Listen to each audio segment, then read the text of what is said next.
দুপুর গড়িয়ে বিকেল হওয়ার সাথে সাথেই মাথার মধ্যে ভাবতে শুরু করতে হয় যে নাস্তার আইটেমে কী বানাবো। গরম গরম চা এবং তার সাথে যদি কোনো স্ন্যাক্স আইটেম হয়, সত্যি কথা বলতে সন্ধ্যা কিংবা বিকেলটা একদম জমে যায়। বাজার থেকে বেশ অনেকগুলো আচারি লঙ্কা নিয়ে এসেছিল। ভাবলাম কয়েকটা লঙ্কা দিয়ে আজকে আচারি লঙ্কা স্ন্যাক্স বানানো যায়। খেতে কিন্তু দুর্দান্ত ছিল, চায়ের নাস্তা হিসাবে একদম জমে গিয়েছিল। নতুনত্ব বাসার মধ্যে এক এক দিন এক এক রকমের আইটেম বানালে নিজেকে যেমন গর্বিত মনে হয়, বাসার পরিবার কিন্তু সবাই খুব আনন্দিত বোধ করে।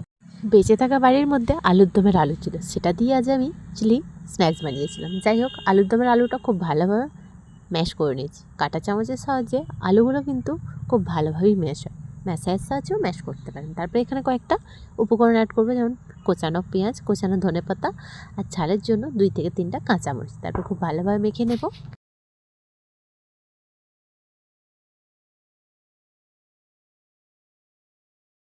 আচ্ছা, আলুর দমের আলুটা কিন্তু নর্মাল সল্ট দিয়েই কিন্তু আলুর দম বানানো হয়েছিল। তার জন্য একটু চটপটি এবং টেস্টি বানানোর জন্য এখানে ব্ল্যাক সল্ট অ্যাড করলাম। তারপরেই হচ্ছে জিরার পাউডার, তারই সাথে কিন্তু পেপার পাউডার, আর সাথে কিন্তু আরেকটু টেস্টটা বাড়ানোর জন্য চিলি সস অ্যাড করলাম।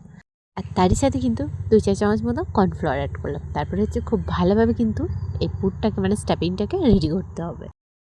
আচ্ছা, স্টাফিংটা তো রেডি হয়ে গেছে। এদিকে আচারি লঙ্কাগুলো দেখেন এই বড় বড়, আর মা না ভুল করে কয়েকটা লঙ্কা মাঝখান থেকে কেটে, আসলে কি বলেন তো 1 কেজি মতো আচারি লঙ্কা আনানো হয়েছিল।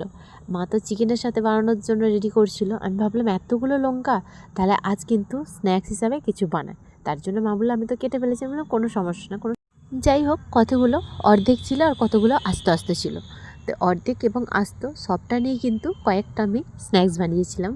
যাই হোক, আলুর এই স্টাফিংটা কিন্তু এই মরিচের ভিতরে কিন্তু খুব ভালোভাবে কিন্তু ভরাট করে দেবো, মানে একদম সুন্দরভাবে জমাট বাঁধিয়ে দেবো। যেরকম বাড়ি ঘর বানানো হয় আর সিমেন্টের যেমন একটা স্টাফিং বানানো হয় সিমেন্ট বালি, সেরকম আমি সিমেন্ট বালি ধরেন না কেন, আমি লঙ্কার মধ্যে সিমেন্ট বালির মতোই আলু স্টাফিংটা খুব সুন্দরভাবে একদম পুরটা রেডি করে নেব।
প্রায় 10 থেকে 12টা মতো আচারি লঙ্কা নিয়েছিলাম, আর 10 থেকে 12টা লঙ্কারই কিন্তু স্ন্যাক্স বানিয়েছিলাম। সমস্ত লঙ্কার ভিতরে কিন্তু আমি আলু স্টাফিংগুলো ভরে দিয়েছি। এরপর হচ্ছে ফ্রাই করার বেলা, তার আগে কিন্তু আমাদের বেসনের ব্যাটারটা রেডি করতে হবে।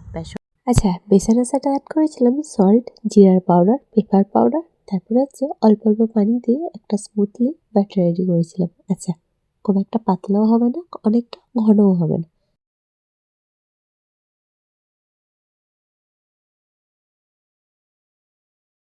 বেসনটা খুব ভালোভাবে ফাটানোর পর দেখলাম কেমন একটা ফ্যাকাসে লাগছে। সেক্ষেত্রে এখানে 1 চিমটে মতো হলুদের পাউডার অ্যাড করলাম।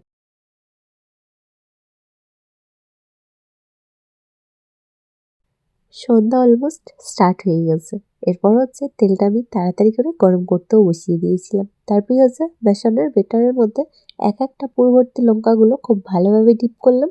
তারপরেই হচ্ছে তেলের মধ্যে ছাড়তে স্টার্ট করলাম। আচ্ছা, যেহেতু লঙ্কাগুলো বেশ বড় সাইজ, সেক্ষেত্রে আমার 2 থেকে 3টা করে লঙ্কাই কিন্তু আমি ফার্স্ট লেয়ারে মানে কুক করে নেবো, মানে ভেজে নেবো। আচ্ছা, অতি অবশ্যই 2 পার্টটা কিন্তু খুব ভালোভাবে যতক্ষণ না সুন্দর কালার আসছে আপনাদের ওয়েট করতে হবে। আচ্ছা, লঙ্কাগুলো ছাড়ার পর কিন্তু গ্যাসের ফ্লেম লো ফ্লেমে রাখলে হবে না, হাই টু মিডিয়াম ফ্লেমেই রাখতে হবে। আর দেখে নিশ্চয়ই বুঝতে পারছেন খুব সুন্দর কিন্তু কালার আসতে স্টার্ট হয়েছে। সেক্ষেত্রে আমি 2 থেকে 3বার মতো পাল্টে পাল্টে খুব ভালোভাবে কিন্তু সমস্ত দিকটা কালার আসা পর্যন্ত ওয়েট করলাম।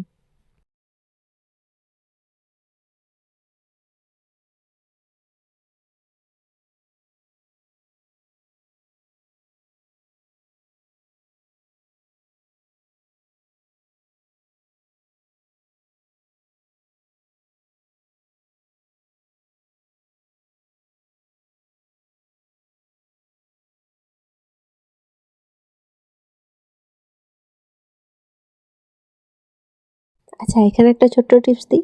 লঙ্কা মানেই হচ্ছে ঝাল, কিন্তু এই আচারি লঙ্কাটা কিন্তু মোটেও ঝাল না। ক্যাপসিকামের যেরকম ফ্লেভার সেরকমই এই লঙ্কাটার ফ্লেভার।